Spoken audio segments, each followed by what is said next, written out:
racionálnou a pokojnou rečou. Nikto tu nevyvoláva žiaden lynč. Ale na konci urobíme touto cestou koridor starým časom. Pomôžete mi?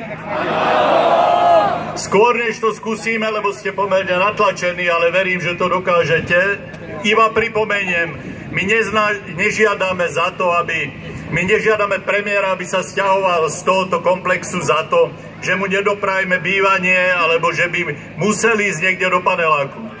My pripomíname, že platí také nájomné, ktoré budí dojem, že ide o súčasť korupcie. My nežiadame pána Kaliňáka, aby odišiel za to, že ho neznáša Matovič alebo Lipšic. My pripomíname, že pán Kaliňák je podozrivý z trestnej činnosti a toto podozrenie má vyšetrovať ministerstvo vnútra pod jeho vedením. Toto nie je v poriadku. Dámy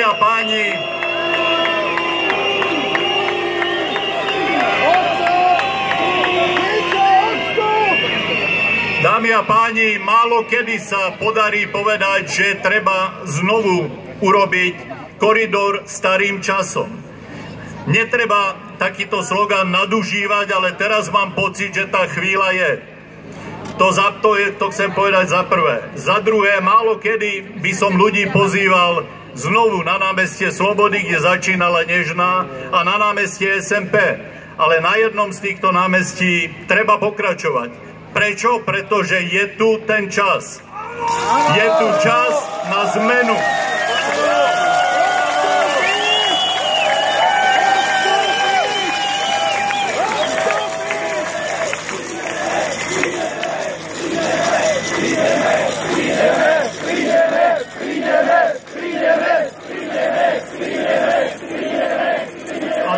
Predtým, než skúsime spoločne tú hymnu, pretože my sme tu doma, Slovenská republika patrí vám, patrí nám, patrí ľuďom dobrej vôle, ľuďom, ktorí jednoducho chcú slušnosť a poriadok v tomto štáte.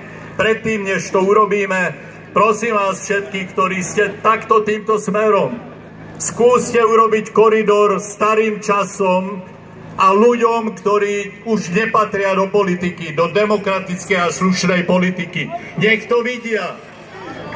Skúste urobiť koridor k minulosti, lebo vaše právo je žiadať pre seba a pre svoje deti budúcnosť.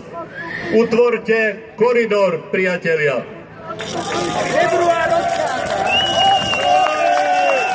Ďakujem, ste super. Ďakujem vám.